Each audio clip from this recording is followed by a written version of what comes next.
Hello? Hello. Hopefully you guys can hear me. If you can't, well, I guess this just isn't your show. No, let me know in the chat. Right above me here is the Avalon born returning for her triumph return. Can you hear me, Avalon?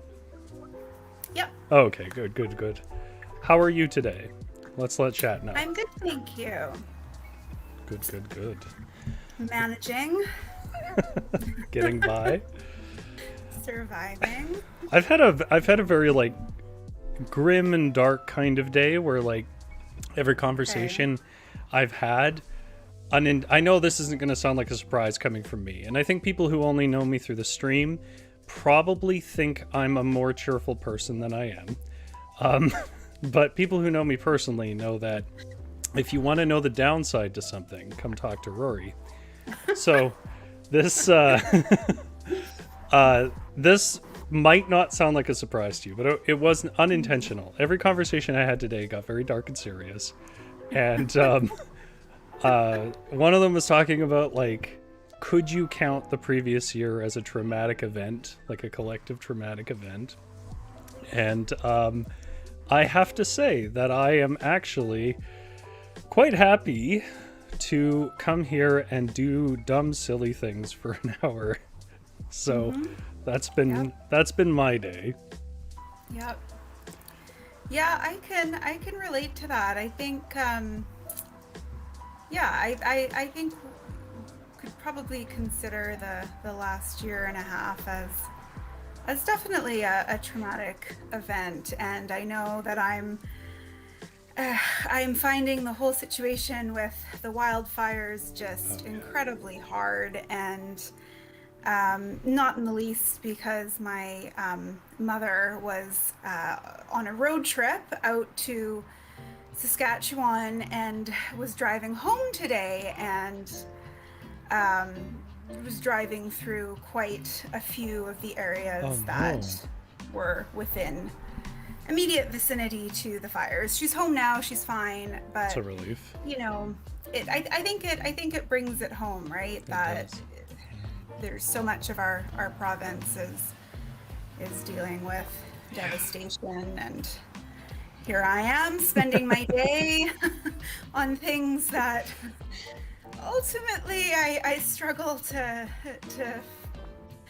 really see how they matter as much as perhaps other things happening in the world right now. So it is a strange experience, I think, to read about like most of the sea life on the West Coast dying in a heat wave. Yeah. And then turning around and being like, but is this a properly centered, email footer or not? Like, is this too garish for a footer? Yeah.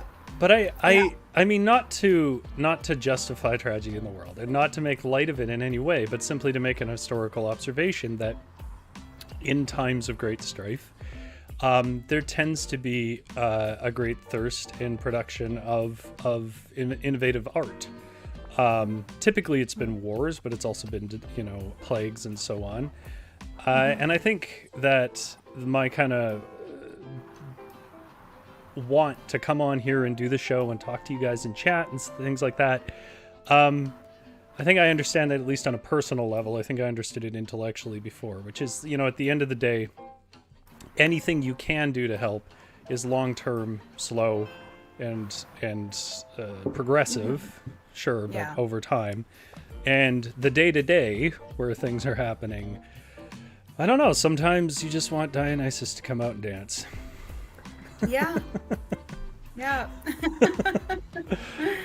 All right. Yeah. I think I think sort of continuing on that, where I think it was Tolstoy who said that all happy families are alike, and perhaps the subtext there is kind of boring, where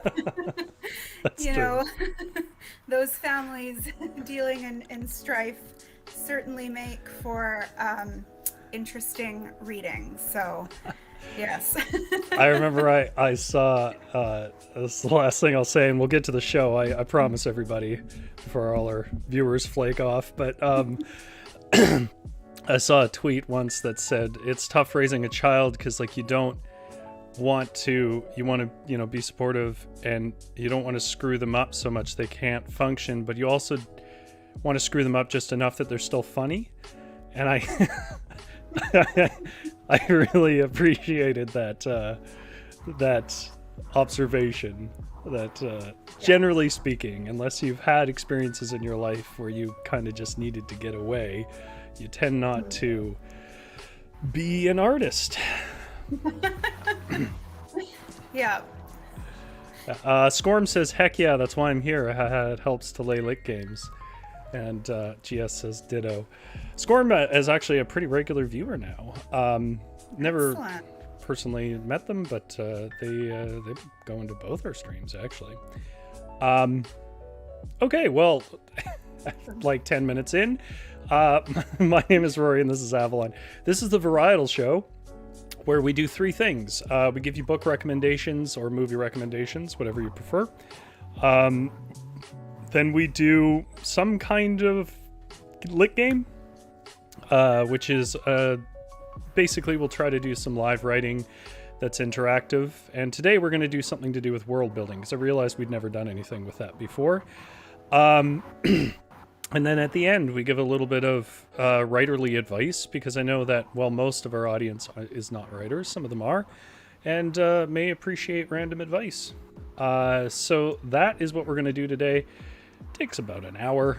Tune in for whatever it is you enjoy, and then leave it running in the background so that YouTube thinks you're more interested than you are. All right. Well, going to our first section here. Just a second here. Left on red. Well, this is an interesting section to be. Scorm said Kutaru recommended the stream to me. Well, thank you, Kutaru. Your $5 Tim Hortons gift card is in the mail. Left on red is where we talk about books that we've read or are currently reading that we want other people to give a shot, or that we enjoyed on some level.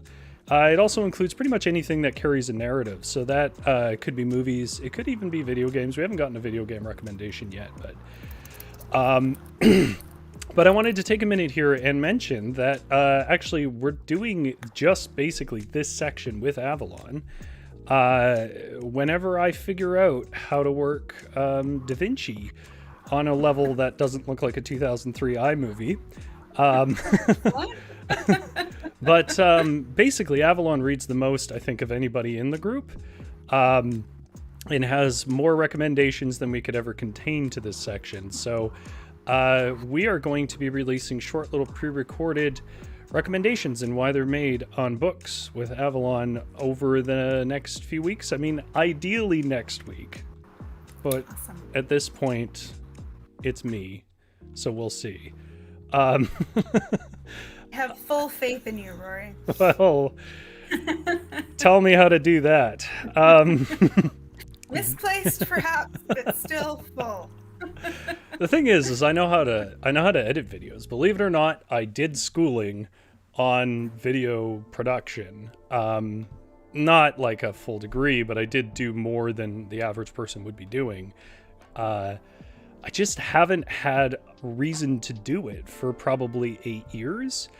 And did you know that technology improves over a timeline, Avalon? It becomes, with those improvements, more complex.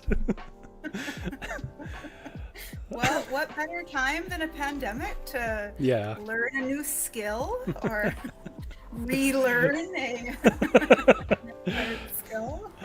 Yeah, I'm trying to wrap my head around some rendering stuff. So whenever that happens, guys, it will be up there. And you can check them out. Do you have anything, though? Because I kind of exhausted you. We filmed them last week. Do you have any recommendations you want to make, or are you afraid you're going to double up? I do. Oh, cool. No, I think since then I've actually read a few more books. Jesus. And the one that I would really like to recommend, that I'm currently reading, I'm almost finished, and unless the ending is completely out of left field, I feel quite strongly that I will be singing the praises of this particular book. But I'm reading The Vanishing Half by Britt Bennett, and I'll pop this into the chat as well. So it's a story about two twin sisters growing up in the deep south through the late 50s and into the 60s, and they're both African American, but quite light skinned, and one of them basically decides to live her life as a white woman. And so it's the story of this divergent path where one twin decides that her life would be easier if she were just able to leave her blackness behind, and because of the lightness of the color of their skin, she's able to just pretend that she's white, whereas the other twin does not. And then they both have daughters, and their daughters sort of inherit, the myths or the secrets and the stories of their mothers, and they become reconnected, and it sort of follows them over the period of 30 years or so, and it's quite fascinating. I think it's sort of depicting an era of American history where I'm sure all of us have some familiarity, but coming at it from a point of view that I at least had very little familiarity, and thinking about these questions about identity and how you live your life, and what constitutes a life, and things that you leave behind, the sacrifices you make to get the life that you think that you want, and I think it just does. The narrative is such where it's not so much really commenting on these choices as showing how they play out. So I highly recommend it. I've popped it into the chat. I think it's going to be a mini series on HBO as well at some point. So it's got that feel. Or do you know read that? The book first? It sounds like a really cool concept. Is it true story or is it fictional? No, it's fiction. Oh, okay. I know there was a book that I doubt aged well, but was oddly apparently important in the day. I don't know why this made me think of it exactly, but it was a guy who was definitively white, but I guess amongst white people could probably pass for black with some makeup and stuff. And he lived as a black person in the South for a year to write about it. And why this was like the 60s. And why it was important was not because obviously there's a lot of problematic things about that, but was that because it was by a white author, white people would read it. And apparently up to that point, people didn't really, up to modern day, people didn't trust the accounts of black people about how they were being treated. And so when he went down there and he did it and he said the same things, which is crappy, but at least at some point somebody heard, apparently it did a lot to kind of pull the attention of at least middling people. I don't know why that book made me think of it, but I don't know the name of that book. There's another book I read a little while ago, and it's nonfiction, and it's called Negroland. It's written by Margot Jefferson, and she is a she was a professor. I can't remember exactly her life story, but she grew up in the 50s, 60s, 70s. An affluent African American suburb, I think in Chicago, but basically talked about the class system within African American communities, where Right. Skin color was just as important, but in a different way, and this obsession with lightness, which Right. I think we see across a lot of communities, not just white communities or African American communities, and how living within the framework of someone else's idea of beauty, or what is acceptable, how it really it messes you up, right? Like it just completely, from every angle. it destroys communities, right? Because there's no pride within how you look. It's all sort of in comparison to this group of people who get to call the shots, and it was really interesting, because it's sort of here you have this community that obviously has to deal with external racism and institutionalized racism and Jim Crow and all of that, but also has to deal with their own internal responses to that, which come out in awful ways as well. So I think it's quite fascinating, and I think it's definitely helpful in trying to understand some of the complicated problems of our time that stem from this historical racism and colonialism and all of that, and I would recommend that one too, and I'll pop that one in here as well. This is the whole show.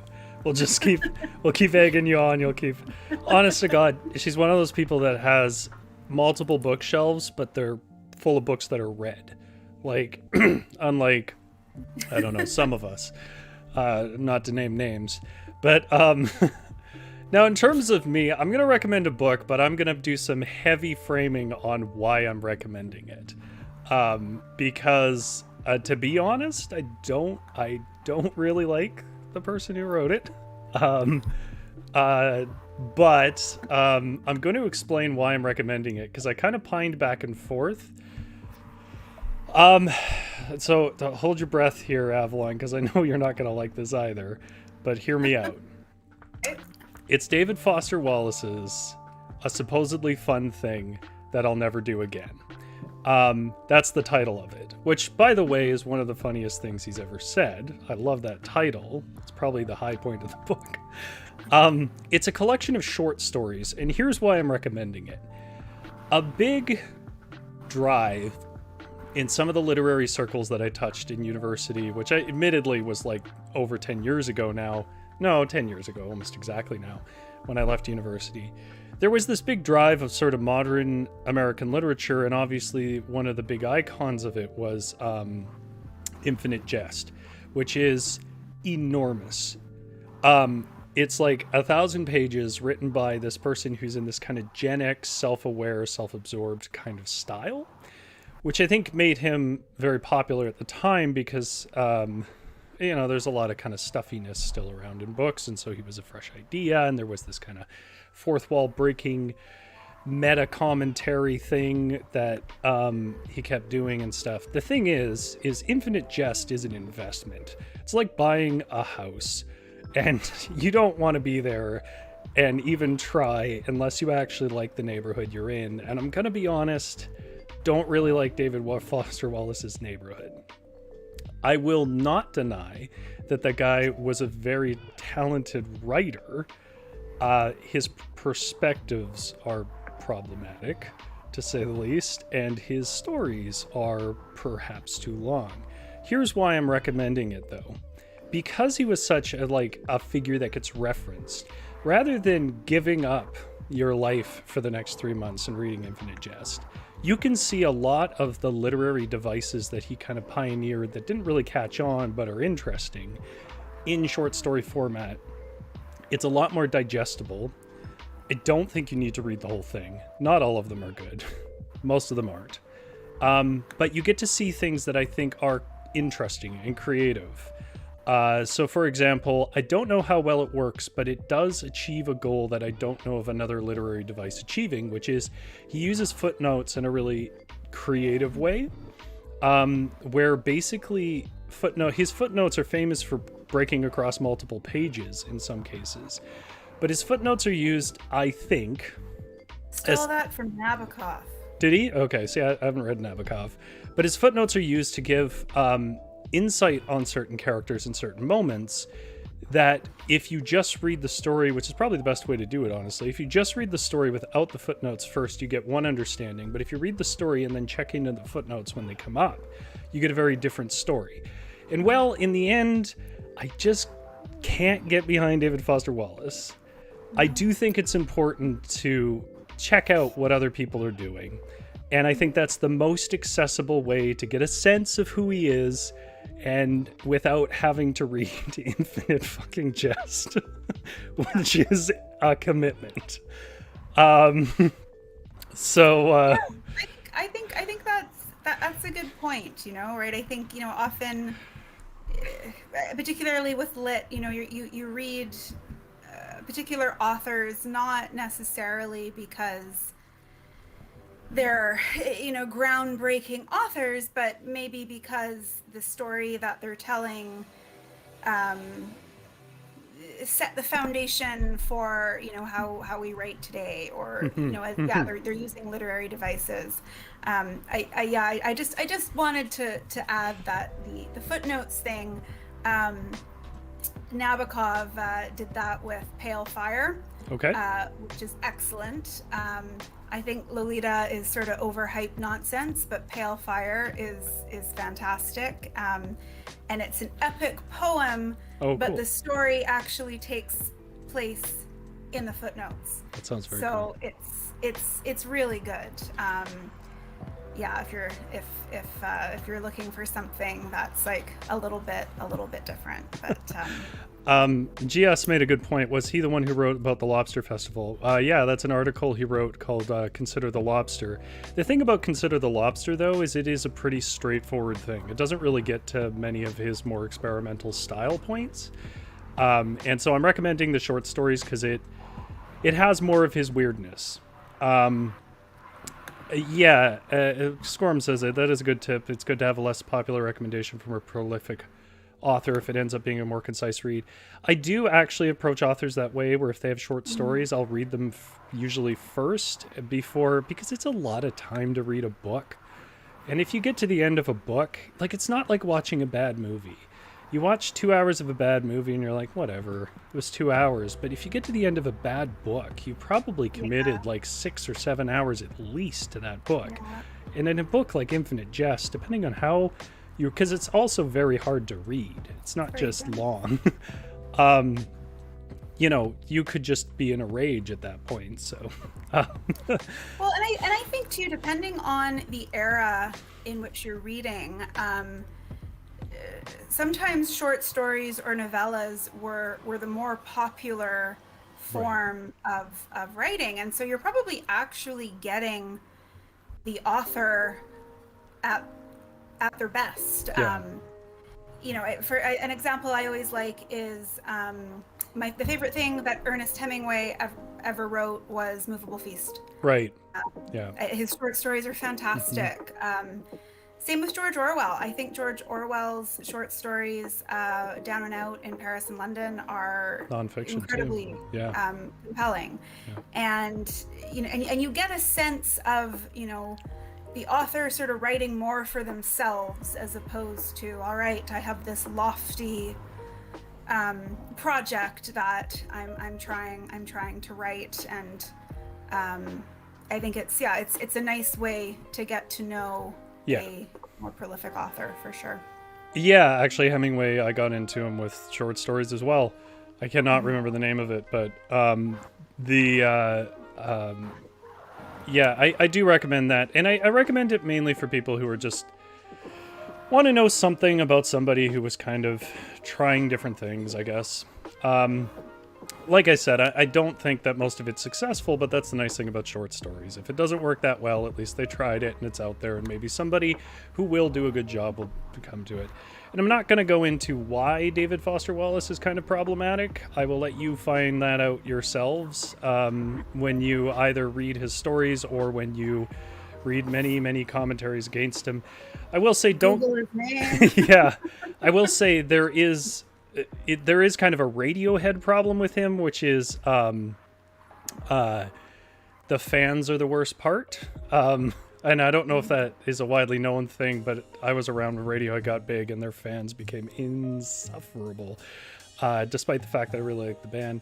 There's that, but there's also other problems with him. But I won't go into that. I'm not providing complex critiques here. All right. Well, man, did we blow a lot of time on this? Sorry if this wasn't what you're into, chat. Well, that means I guess I should repeat the title of the book, which was A Supposedly Fun Thing I'll Never Do Again, by David Foster Wallace. And both of Avalon's recommendations are in the chat, which brings us to our Litgames. So here is what we are going to do on Litgames. As per usual, we are going to be writing. Just a second here. Yep, there we go. Okay, so we're going to do world building with random generation. I'm going to pull up the generator. Now, if you were here last week, you know that the random generation we were doing was just words. In every sentence, we would random generate a word, or chat would recommend a word. I'm going to try something a little more complex here because I found a very cool website that you may have found before, because apparently it's been around since 1999. Yeah, which is called Seventh Sanctum. And now Seventh Sanctum has an enormous amount of random generators. So many that I won't get to them all, but just to give you an idea, they have a random generator for anime and manga stuff, and within each of these is like over a dozen other types of random generators. Beings, characters, combat, darkness, evil, equipment, humor, magic, media, fandom, names and naming, organizations, settings and places, skills, abilities, traits, superheroes and sentai, technology, and then just writing. Names. Sorry? Pirate ship names. Yeah, there's pirate ship names. So when you click on one of these things, it takes you to a place where you can pick really specific stuff. And I'm just going to show chat an example here. This is the super profession generator. And it comes from the anime one. It says, anime like Promare often has tales of people who are sort of superheroes in everyday profession. This generator merges mundane with heroic to give you plenty of game and story ideas, because it's also catered around tabletop. So I just want to read you the one that made me decide that this is what I wanted to do today. It says it's about firefighters who use cute animal sidekicks, so that's already cool, versus bakers who use mech suits. And I don't know what it is about the image of a baker using a mech suit that delighted me, but I'm not saying that's what we're going to start with, but that was like the point where I was like, this generator seems like fun. Now there's an enormous amount of generators in here. So before we pick one, I thought Avalon and I could talk about a little bit about how we approach world building. And if you're completely unfamiliar with what the concept of world building is, the kind of godfather or granddaddy of all world building, I think is pretty inarguably Tolkien. And I think that there's lots of things you can debate, but in literature, it's hard to argue that Tolkien wasn't the person who really defined that. At least in modern terms, because I think previously world building took the form of theologies, and he was basically making it up from nothing. Well, not from nothing, from previous theologies and stories. So what is world building? Well, world building is everything from what does your world look like, What are the populations in it? What are their interactions, their grudges, their alliances? Down to what are the trees and roots and plants and food look like? And the thing that I artists in the chat already on the fan art of the mech suit bakers.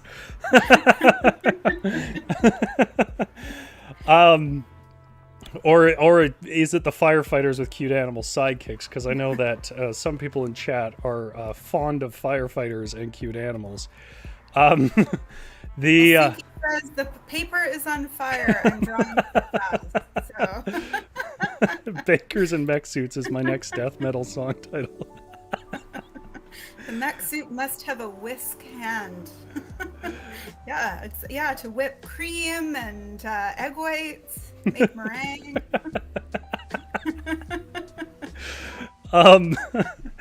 Yeah, I'm glad that caught chat the way it caught me. So what I wanted to say on that before we discuss it just for a minute, because it does require like maybe 2 or 3 minutes of discussion, because we got to decide what generators to start with, is there's a million ways to start with building a world, but world building is something that you generally at least have to sketch out before you start writing, and then you kind of figure it out as you go, and then you go back and try to make it more solid after a draft. But you do need something to start with. And I think probably one of my favorite, I don't know if you'd call it a quote, I'm kind of paraphrasing here, but one of my favorite commentaries around what speculative fiction world building is it's like you take the world as it is and you tweak one thing, and then you ask yourself, what will that affect? And sometimes you end up tweaking multiple things, which is probably what we'll do here today. But in the case of Tolkien, he started with languages. That was his jumping off point. So he was a person obsessed with language, started creating his own languages, and from there, because language is always tied to history, he wanted histories to back it up, so his words had meaning, and then he started to build lore out of that. That's how he approached it. I don't write languages. I don't know about Avalon, but that wouldn't be my jumping off point. My jumping off point tends to be political stuff, because that's maybe what I understand better. I know spec fic isn't necessarily your main writing bread and butter, Avalon, but you've definitely done it. So where's your jumping off point? I think mine usually tends to be around myth or legends, or sort of taking I write a lot in the Gothic field as well. So taking sort of, ghost stories or folk stories and trying to create something new about that. Right. Probably a big influence for me. And sometimes it's quite subtle, and sometimes it's quite overt. I guess what that, I mean, this is not, I kind of know at least one of the stories that you did that was speculative. I won't blow it because you probably want to put it out someday, but one of the things that comes to mind is, there's things like that Leonardo DiCaprio Romeo and Juliet, where the basic premise was, what if you took Romeo and Juliet but you set it in a modern setting? What would that look like? That's a common way to do it, but that still required world building. Like, it was a very familiar world, but it also fused a lot of elements in and did things differently. I feel like we caught everyone on anime. I don't know anime that well. I mostly watch. No. I watch like Miyazaki films and Studio Ghibli films, and some of the like classics, like oh my god, I can't think of the name of it. But some of the classics from the late 80s and early 90s. Obviously, I watched Sailor Moon and Pokemon because I am of that generation. But the like current tropes, I don't think I could keep up. They're so specific. No, I'm not. That's not my area of expertise. I think I've seen Spirited Away, and that was in the last year. And that's the extent. Yeah, it's just not an area I'm very familiar with at all. Spirited Away was brilliant. It was very good. Yeah. I enjoyed it. Okay, so then the question that I'm slowly wandering towards here is where do we want to start? We don't have a ton of time here, and we want to kind of sketch out a world, Avalon. Obviously, everyone has different jumping off points, but we have this. I believe you have the page up too. You have this list of things we could choose to start from, because I think it kind of has to come from a seed or a core, and then you build out from there. Mm-hmm. I mean, settings and places. That's what I was looking at.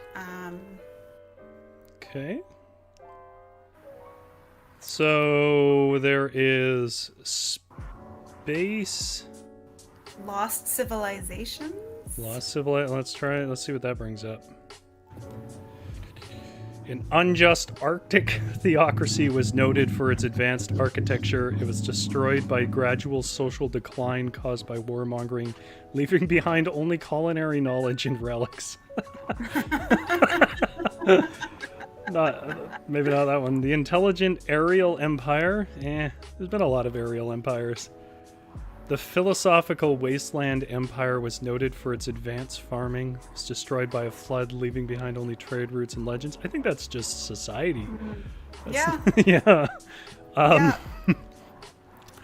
Advanced business skills. Peaceful desert country was known for its advanced painting and herbology. It's destroyed by class warfare caused by overindulgence, leaving behind only artistic theories. The withdrawn island kingdom was noted for its advanced woodworking. That's a different one. It was destroyed by civil war, leaving behind only weapons and relics. Or there's the secretive swamp theocracy, which was noted for its advanced ground travels and painting. It was destroyed by spirits because of people's extreme sloth. Okay. This irrational desert imperium was noted for its advanced weaponry and painting. It was destroyed by the gods because of the people's extreme interest in forbidden things, leaving behind only records and tombs. Ooh. Are there any of them that are singing to you? Because I do like Secretive Swamp Theocracy. I like that one too. Okay. I'm gonna drop that in, and then we'll see what we can do with it. Okay. Oh man, active chat. Bakers in mech suits is my next death metal. Oh, we already got that. Oven Decat. Thinking up Gundam names for the bakers. Murder Bread, Yeast Mucker, Sweet Flyer. I feel like we're gonna have to work in the mech. Okay, so Bakers are the lesser race of baker mechs. Okay, so the secret of swamp theocracy. Well, okay, so right away we have theocracy. So, what's their religion?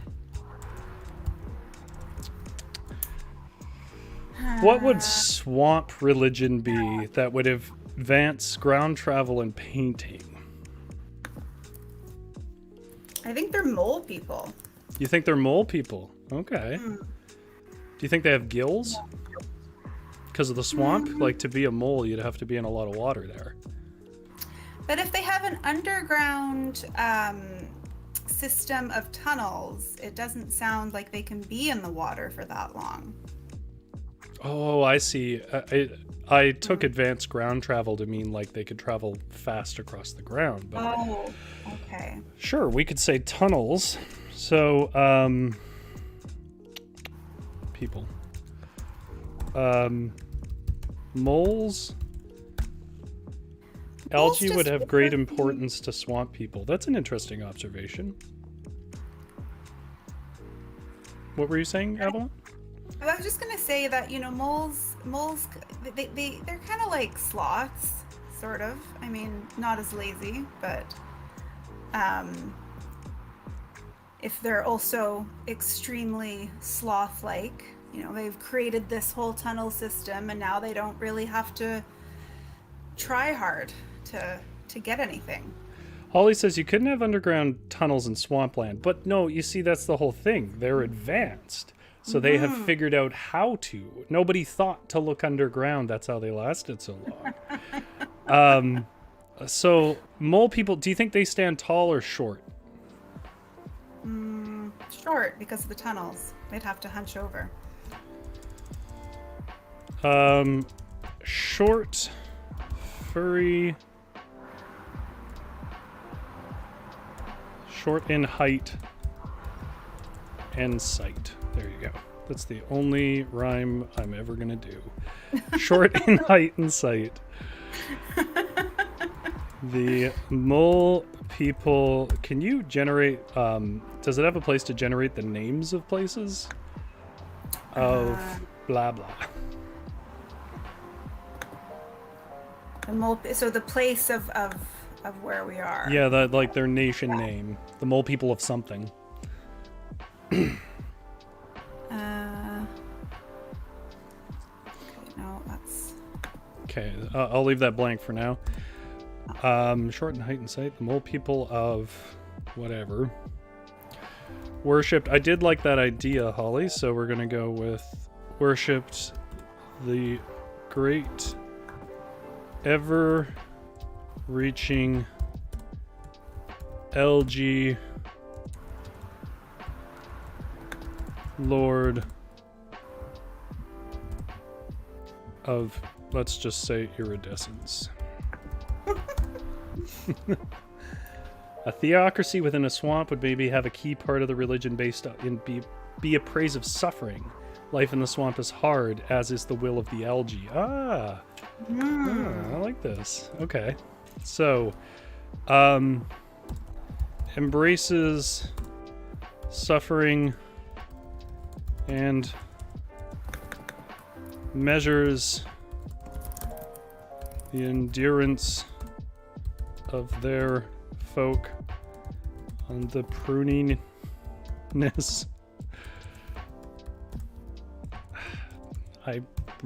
Pruniness is a word, I insist. It wouldn't let me spell it, so I did it another way. Call them the mole people of Telma. Telma. Because Telma is Greek for swamp. Awesome. And you should just use dead languages. Ancient Greek for swamp. You should just use dead languages. You're giving away the secrets. Convey seriousness. Why does everyone have weird names and stories? Because somebody looked up baby names for Norse mythology. The mole people of Telma worship the great ever-reaching algae lord of iridescence. I don't have a name for the algae lord. Their religion embraces suffering and measures the endurance of their folk on their pruniness and ability to maintain mains. I think the algae should also have some healing properties. Because, as Holly's house points out, there would be a lot of typhoid in this damp area. There sure would be. You know, actually, that reminds me of something I just read. Apparently, there was a phenomenon where Civil War victims, people who were injured in the Civil War, American Civil War, would lie down in mud in the cold and would get something, I think it was called angel's breath or something, but it would be a glow on their wounds, then their wounds would heal. And somebody did research on it in 2000 and figured out that the conditions they were in, which were quite cold, were perfect for producing iridescent bacteria that would have outcompeted the noxious bacteria that were growing. So I like that idea, that they have special mud pools that maybe it's a cold environment, but a special mud pools that they lie in, and it causes their wounds to glow. So I'm going to work that in as a world feature. Yes, that sounds cool. Yeah.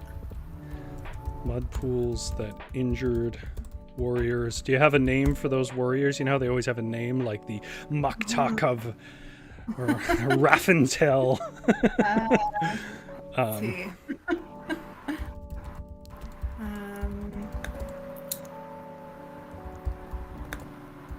Let's go under.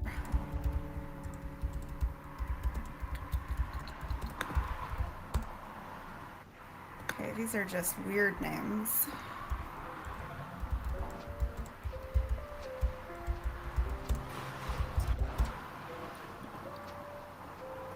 The algae giveth, the algae taketh away. Oh yeah, we could talk about like contrary algae. There would be like healing algae, and there would be the bad algae. The black. Yeah.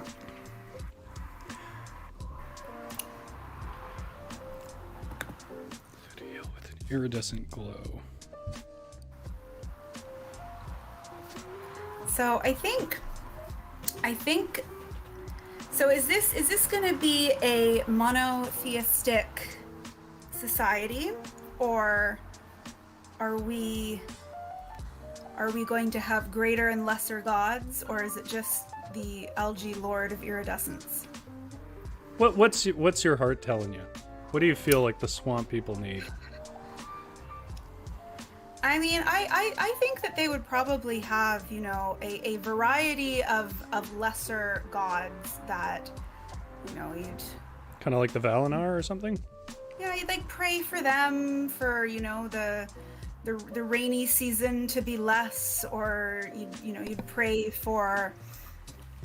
What about saints? Using the model of saints, like people that have were elevated by the Lord to a certain timeless watch over certain domains. Yeah, and maybe it's sort of tied to healers as well, where you have these more sort of sacred beings who are able to conduct miracles, though it's really perhaps just a greater knowledge of flora and fauna. Yeah, okay. And then they can sort of justify themselves by saying like, I am the son of the elevated or something like that. All right. And GS has also said that they like Mukta for the warriors, which I also kind of like. Okay. The injured Mukta warriors. There are a number of lesser beings elevated to immortality on the grand watchtowers of the Earth's, I don't know, 7 domains. Sure. By the algae lord. Now here the rubber meets the road. One watches over the fish and frogs that make the feasts. Okay, yeah. Anytime here, you can jump in. One watches over the mud and rock that make the tunnels. One. The Lord of Agriculture, or architecture, right? Architecture. Yeah. One concerns itself with the architectural arts of the tunnels under the swamp. Chat, you want to talk about an elevated saint? You can. Well, one's got to be healing. Yeah. One definitely tends the glowing pools. Yeah. There should, you also got to have one who tends the home fires as well. Right. The domestic. Fire is almost always associated with war too. Do we want to link those? One. Well, I think you'd have one for like the hearth. Right. And then one for the warrior. One. How about their twin brothers? How does that work? Well, I mean, maybe this is a matriarchal society. Twin sisters? Okay. Twin sisters. Okay. Yeah. The twin sisters of hearth and war. Yeah. Mind the fires in all their functions. Yeah. like it. So how many is that? Not nearly 7, but I don't think we're going to get 7 done before we have to end this. We're up to 5. Here is a really key like world building tip for writers out there. If you get to a point where you run out of ideas, what you do is you go back and you say, actually, it's the 6. Oh, Scorm makes a good point. Every culture has a being that leads people into the afterlife. Oh, that's always so cool too. Like Hades, and Hades is one of the coolest iterations of that because he's like a disinterested bureaucrat, which is such a cool variation. Oh, well, go ahead. I think we have like a spirit. Yeah, the you know, the one who's sort of set apart, right? You know, the Lord of Death, or you know, God of Death, or Goddess is always a little bit othered because you can't bring that into the daily life as much. So I have in my go ahead. No, go ahead. I don't know why, but I got an image in my head of something that represented sort of growth in new things, and then this death, and that they were mortal enemies, but that they somehow death fed a river that life drank from. Because I'm thinking they're very pagan, right? So there's this overriding idea that what makes life possible is death, as you see in you know, any grove you've ever been in, and yet they are somehow opposed and seek to further themselves.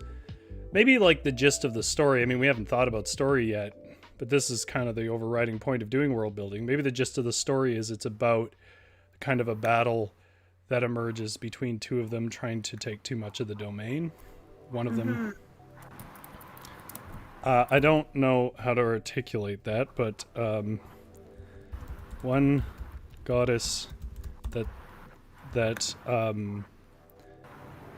spreads the dark weeds, which pull the living into the bog of silence. I don't know. I love it.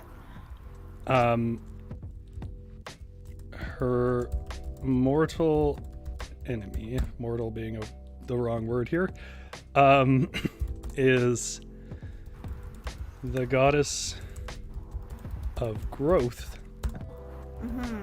and the rising sun.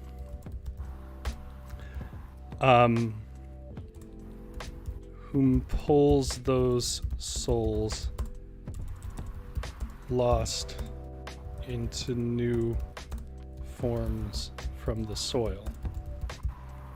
Okay, yes. So then there's a dependent relationship. The slime queen, well, yeah, the slime queen's got to come up. So the chat said slime queen. We're calling it the slime queen.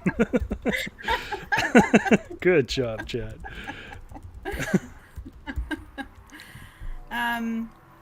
Okay, so we've got, you know, basically one for the water and food. We've got one for I think that's architecture. We've got healing. We've got the hearth and war, the dark weeds, and the goddess of growth and rising sun. Yeah, I think that's good, because I think just as we've got to have the afterlife, you need to have the sun as well. And it gives us 7. Yeah, it does. We're getting to, we can probably do one more thing here, but we're getting to the end of our time. Obviously, chat, we haven't completely finished it. Scorm says a reincarnation element. I like it. Yeah, actually, anybody who's read a story from me, there's usually some element of reincarnation in there.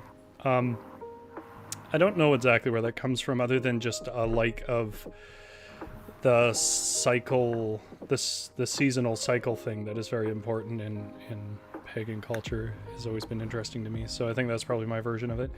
I mean, probably the most prevalent place you can see me using that is in Fission, which was the first story I posted up on Varietal. Okay, so I guess what I'm trying to, just to take a minute here before we do the last thing, just to remind chat, we're kind of having fun writing a story here. But I just want to point out that, like, you start from a small thing and then you just sort of go, how does that affect stuff, right? And all we basically started from was that prompt of what if a group of people lived in a swamp? And the rest of it just comes out of that. And that's kind of like a lot of how world building goes. You just have one weird thought. The story that's up this week, that the last part's up this week that I wrote, literally just started with the thought, and I'm sorry if you haven't read it yet, but you guys have had a month, I was just looking out the window and I was like, what if trees came to life?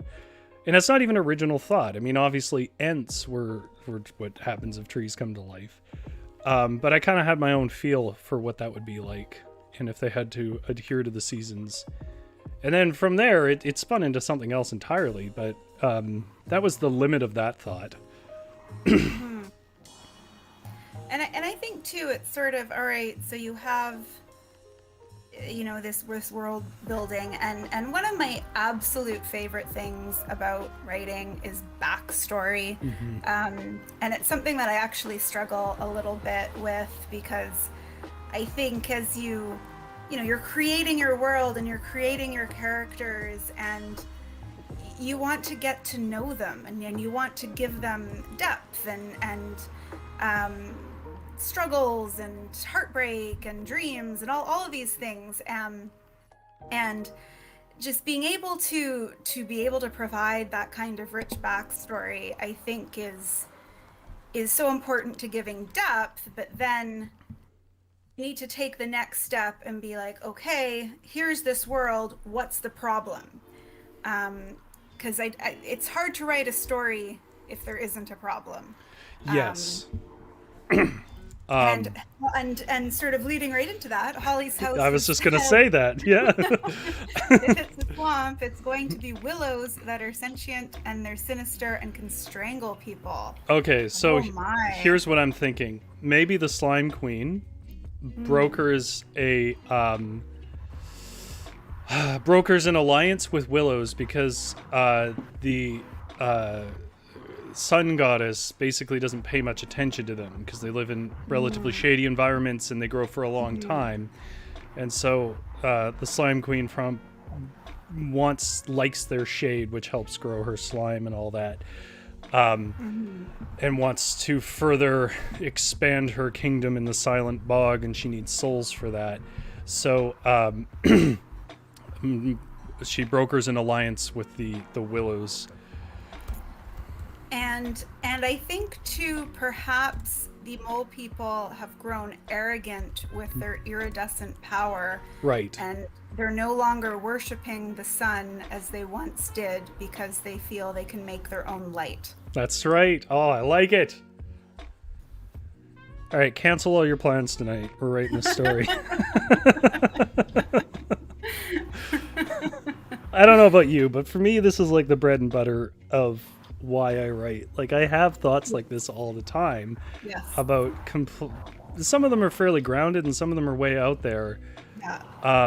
And then some just stick in your head for years, and you just keep building, and it keeps growing, and you're like, all right, I guess I gotta write this. The willows, okay, there was a lot there. So the willows are not malicious. Yeah. Well, and Carnivorous. Holly's house has also pointed out that they use a root network, so they're able to connect to all of the other trees. So it's basically tree army. Well, then funguses would be a part of that too, because they also use huge networks, and trees actually communicate through them. Yes, and this is in one of the book reviews that Rory is working on posting, but for anyone who hasn't read Mexican Gothic, I highly recommend it. You'll have more of the recommendation in the video, but fungus features quite prominently. Oh, cool. Yeah. Fungus is insane. It's the closest to like alien life we have. Yeah, and it has been linked to all of these, disturbing events in history. In sort of pre-revolutionary France, when they had a really poor, like wet, rainy harvest season for a few years, and there was this fungus growing on all the crops that people were ingesting, and there was this slew of extreme, out of the ordinary violence in all of these villages, and they don't really have an explanation for it. They think, there's also theories about the Salem witch trials too, where it was, similar conditions, where you had, different fungi growing on crops, and it causes these like mass hysteria events. So, yeah, it's pretty wild. That does sound wild. I think what was it? It was a few lit games ago that we were talking about mushrooms for a while. So. It was better than Elon Musk, which kept coming up every time Dana was on. By the way, Dana has not quit this, just to be clear. Dana is actually out of province for a little bit. And that is why we haven't seen Dana in a bit.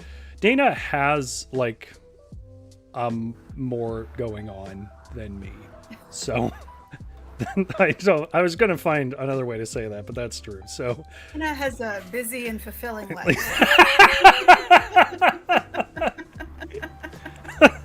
That's the way to put it. Yeah. she's got a life. So I still was talking to her, and I was talking to her about something that she's interested in doing. I just don't know when we can do it.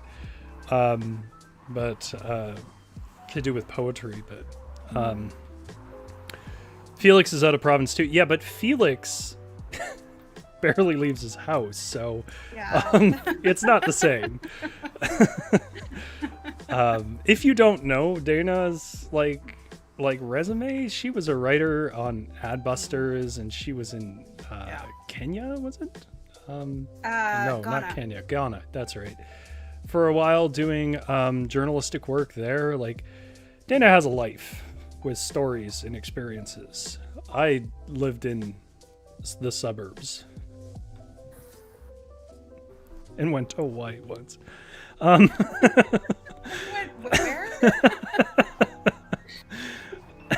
Let me tell you, the culture in the Honolulu front part built for tourists is so evident. Hey, you've also been to Prince George. I'll tell you what, if we ever hit 50 subscribers on this channel, which I don't know if that's going to happen because that's quite a bit, but if we ever hit 50 subscribers, I will read, which I've never read, I think, to anybody, I will read the poem I wrote about Prince George. Which honestly is 50% the F word. That's not a joke. That's how the word count works out. But it is a poem. It's an actual poem that I wrote in a moment of rage when I was trapped in October in Prince George for work. My flight got canceled and I had to come back. And then I wrote that poem. It was also Halloween night and I was drinking Baileys. Okay, so the which is a good mix, by the way, for high art. The mole people, this is all I've been trying to say. The mole people become arrogant and slothful in their praise of the algae lord because their healing powers of iridescence lead them to, I misspelled iridescence, lead them to believe they can produce light themselves. All right. Well, I think we've made our point. So let's see what world we built. And I kind of actually anticipated this to happen. We were going to use a lot of random generation, or really as many as we needed. But I kind of anticipated we'd really only need one prompt, because that's kind of how world building goes. You get one idea and then it just branches out from there. So let's take a look at the world we have. We'll do a little bit of unqualified advice and we'll call it a day. So we started with the secretive swamp theocracy, was noted for its advanced ground travel and painting. We never got to painting. It was destroyed by spirits because of the people's extreme sloth, leaving behind only monuments. So this was sort of lost civilizations. We're going to put ourselves in it, though, prior to its collapse. Because even if we wanted to write about it from that perspective, we still need to know what that society was and what collapsed it. That's the notion of backstory that Avalon was talking about. Okay, the religion embraces... Also, the best part of a society collapsing is reading how it actually does. Right. Which I think is really the secret sauce of Lord of the Rings, because there is a story in there, and it's compelling enough, but the coolest stuff is when you know the backstory of that world, and they go wandering across like some just crumbled tower, and then they're like, oh, actually this was the tower that the Númenóreans made their last stand against the Witch King of Angmar, and like that kind of stuff is really fun. Okay, they embraces suffering and measures the endurance of their folk on the pruniness of their skin, I meant to say, and ability to maintain manes of algae. I don't know if I keep that, but that's what I had in my mind. There are a number of lesser beings elevated to immortality on the grand watchtowers of the Earth's 7 domains by the Algae Lord. One watches over the fish and frogs that make the feasts. One concerns itself with architectural arts of the tunnels under the swamp. One tends the glowing pools. Twin sisters of hearth and war mind the fires in all their functions. One goddess that spreads the dark weeds which pull the living into the bog of silence. The Slime Queen. Her mortal enemy is the goddess of growth and the rising sun, whom pulls those souls lost into new forms from the soil, I guess just to be clear, of the silent bog. The people, short in height and sight, the mole people of Telma, worship the great ever-reaching algae lord of iridescence. World feature, mud pools that injured Mukta warriors would lie in for the Lord's healings. This causes their wounds to heal with an iridescent glow. The willows are carnivorous. The Slime Queen communicates with the willows through their root networks that reach deep enough to touch the silent bog. The willows enlist the neutral fungal networks to grow wide. I think I dropped out halfway through that sentence and didn't say everything I meant to say. But I was thinking of telling them to grow their mushroom caps wider to build shade for the black algae and weeds. In other words, they need shade to grow. The mole people become arrogant and slothful in their praise of the algae lord because their healing powers of iridescence lead them to believe they can produce light themselves. All right, well, I won't delay on that. Do you have any sort of closing thoughts on our mole people of the swamp? I think Holly raises a good point. With mole people are mostly blind. Wouldn't the sun be punishing? And I think there's an aspect of that for sure, and that perhaps that feeds into their disregard of the sun. Or maybe they become blind as a punishment? Maybe, yeah. Like their ancestors still exist as actual moles, maybe? Yeah. But a part of their punishment for whatever transpires, their sight is pulled from them and they never see the light again? And perhaps, because they think, the sun is harsh, yet they don't see what the sun provides them with because they're only focusing on what it takes from them. I like that take too. What closing philosophical thoughts? Oh, we've got somebody already asking what is our unqualified advice. Thanks for keeping us on track, Chad, because we sure aren't doing it. wrap it up. To be completely clear, I could probably spend another 2 hours talking about the world of swamp people. Yeah. Because again, this is the best part of writing, where you don't actually need to have any sense of plot. You don't have to worry about building out too much because you can cut it all back later. You don't have to worry about lean, focused narrative. You can just expand into whatever you want to do. Well, do you have any advice for our more writerly inclined? I think, and this is all obviously advice with a heaping spoonful of salt. But I think, one thing that I've found that has helped me with my writing is I like to have sense of my ending. Sometimes, I may have started, but sometimes it's the starting image that I have. I don't want to give away the ending of the novel that I hope to be published, but I did have a sense of how I wanted it to end towards the beginning of writing it. And I think why I find that helpful is it gives you a bit of direction, but it sometimes it gives you some freedom to figure out how you're going to get there. Because I think if you're trying to write something with each piece unspooling sort of from the next, it can get a bit overwhelming because you write 20 pages and it feels like a lot, and then you think I have to write like 3 times this to even kind of get anywhere. Right. And then I'm gonna have to write even more, and it just becomes sort of this insurmountable mountain. So I like to kind of be able to give myself a starting point and an end point, and then the freedom to figure out how I'm gonna get there. I think that's good advice. I do think sometimes, I guess just in case that makes anyone nervous, I do think sometimes I have to find an ending by wandering with my characters, but unfortunately, to your point, what that means is I'm going to write a lot of stuff I'll never use. Like, it's a hell of a lot more work to do it that way. But I will actually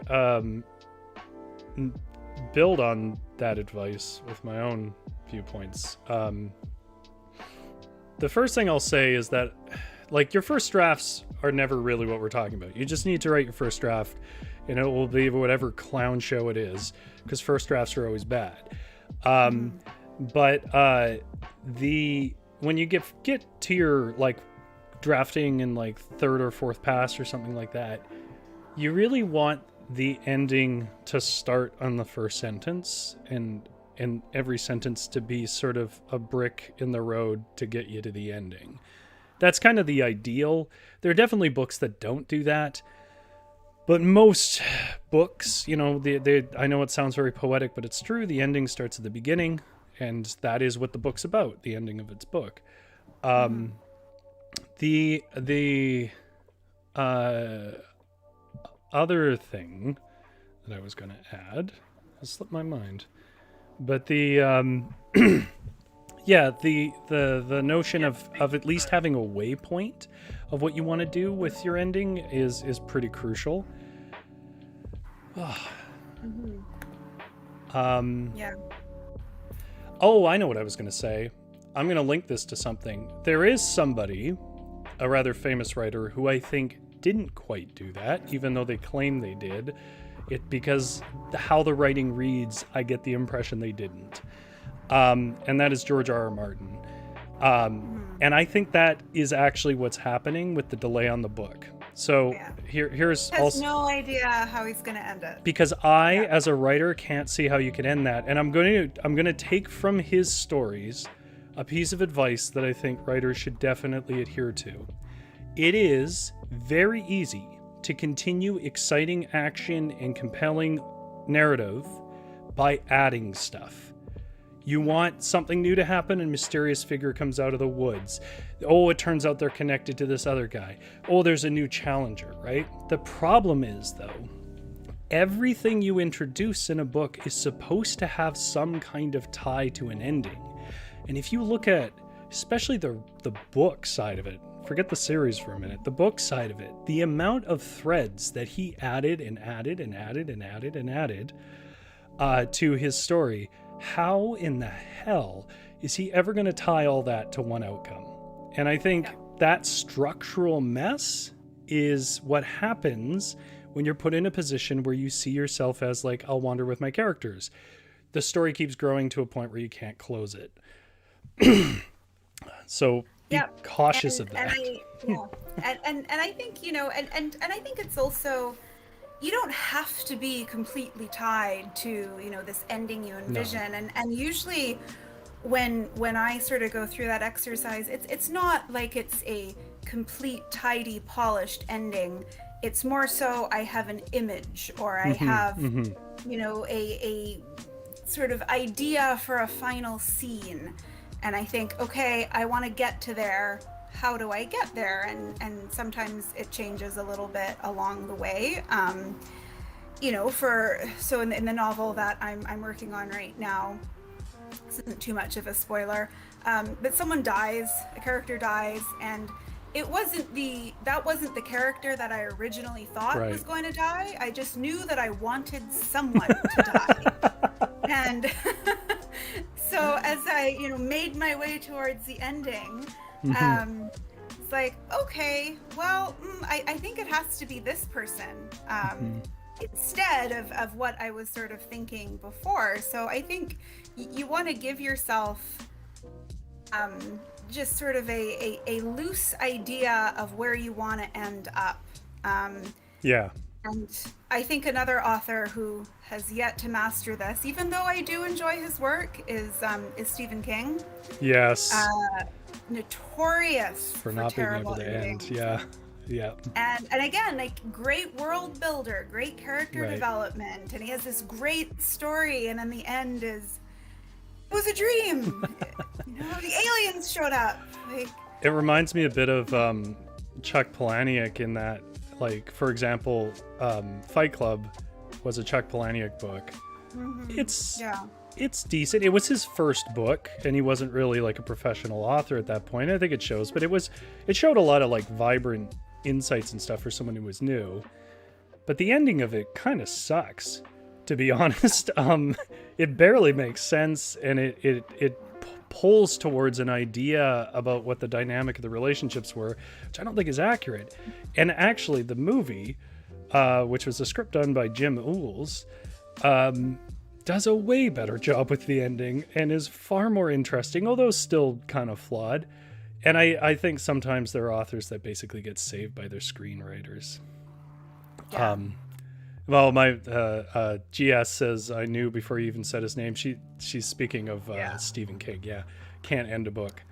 It's a shame because, like you said, he makes really interesting premises and worlds, and then suddenly you're with a spider alien, and you're like, well, this wasn't what I signed up for.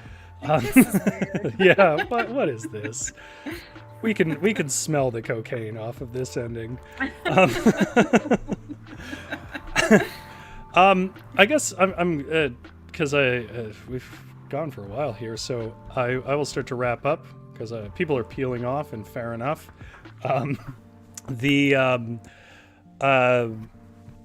The thing that I'm gonna actually leave you with, it's sort of a recommendation, I guess. I could have put it in left unread, but I actually kind of wanted to make an observation. I watched two films yesterday, one I'd seen before and one I hadn't. One was the biography, sort of. It's like a dramatized biography of Tolkien's early life, which was okay. It was kind of, you could pass on it. It's not amazing. But they had a really cool little discussion in there because he was in a circle of sort of art kids, trust fund kids, basically. He wasn't, but they were. But at one point, this kid who's a poet was talking about how his mother loves poetry, but when he talks about engaging with poetry, she says, no way, like, that's not a job. And I just thought that was such a poignant observation.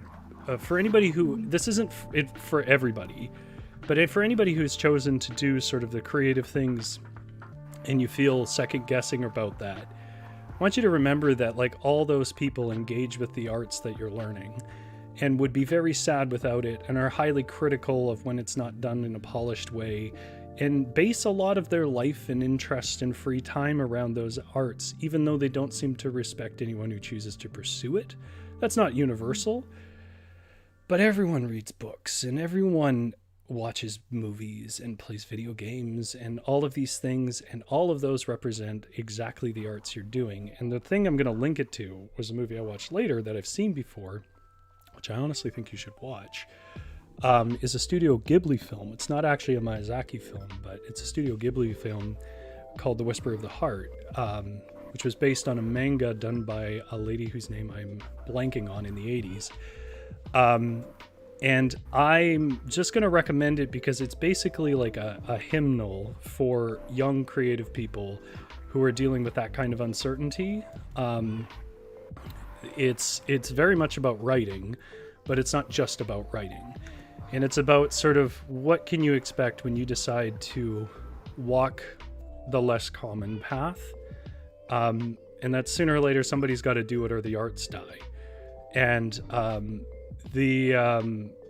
it's such a beautiful movie, and it's really, really well written. It's very, very grounded and realistic in its portrayals while still being a little bit elevated in fantasy.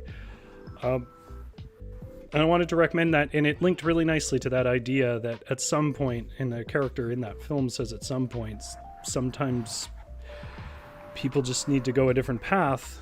And unfortunately, that will be tough because whatever you do is your own fault at that point. But that is sort of the, I think, like I said, the hymnal of being a creative person who decides to pursue it. So I really, really wanted to recommend that. Anyways, that's all I have to say. Anything you want to add, Avalon?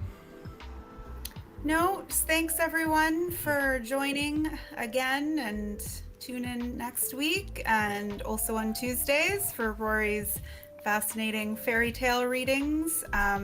Plus, check out all the writing we have available on our website, varietal-literature.ca.